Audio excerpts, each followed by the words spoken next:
Right,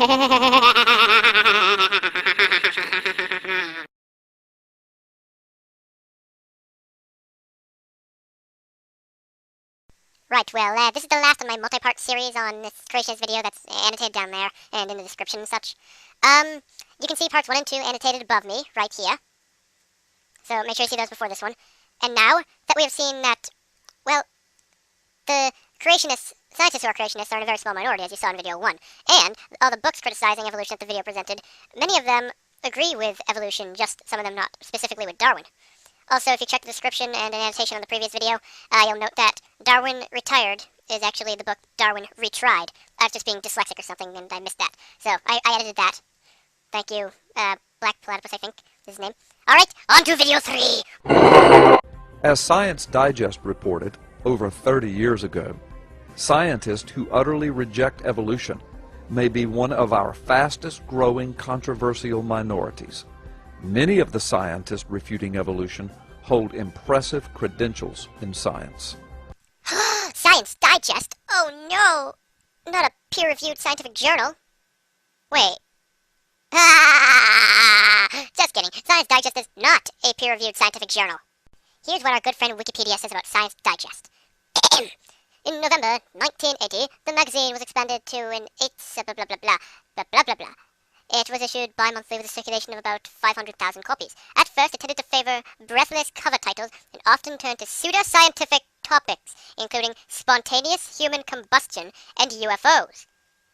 But in reaction to brisk competition from the similar Discover and Omni magazines, it became a serious enough publication that it, and not the New York Times, first broke the discovery of great voids in the universe discovered by Margaret Geller and John Huckra at Harvard's Center for Astrophysics.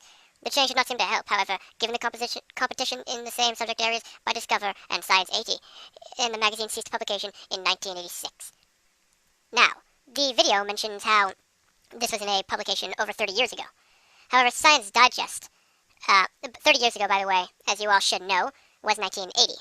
However, before 1980 and before those times, Science Digest, like Wikipedia said, focused mainly on pseudoscientific topics. Pseudoscientific topics include creationism. In short, Science Digest was not a peer-reviewed scientific journal, and thus what it says on science should be taken with a... what's the phrase again? Should be taken with a caution pill. Does that sound... yeah, that's good? Okay, thanks. One example of these type scientists is the late Dr. Arthur E. Wilder Smith, an honored scientist with an amazing 3 earned doctorates. He held many distinguished positions. A former evolutionist, Dr. Wilder Smith debated various leading scientists on the subject throughout the world. In his opinion, the evolution model did not fit as well with the established facts of science as did the creation model of intelligent design. Well, Mr. Smith's opinion is wrong!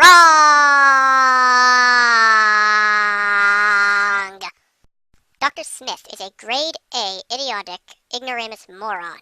And I'm not going to talk too long about him, because far better reviews of his character and his works can be seen in the description. I have a link to the Wikipedia article, which outlines how in many of his books he seems to show breathtaking ignorance of evolution, and a review which is on ncse.com. It is a review of his books, and it also talks about how he doesn't really seem to understand evolution. Mr. Smith, you're dumb. Yo. Okay, fine. Just because you want it so much, I'll read you a little bit of the ncse.com review of Mr. Smith's book. The analysis has 3 parts. A. Book must not present creationism and not present religious doctrine in disguise. The evaluation on criterion A, unacceptable because of its religious doctrine in disguise. B. Book must be scientifically accurate, present current scientific positions, and express modern views of the nature of science. Evaluation on criterion B, unacceptable because of its copious scientific errors. Mr. Smith is not a very good scientist. He should be stripped of that label and beaten with it. But he's already dead. Dr. Wilder Smith says, the evolutionary model says that it is not necessary to assume the existence of anything besides matter and energy to produce life. That proposition is unscientific. We know perfectly well that if you leave matter to itself, it does not organize itself, in spite of all of the efforts in recent years to prove that it does. Wrong, sir, wrong. According to Wikipedia, you got a degree in chemistry, eh? Yeah.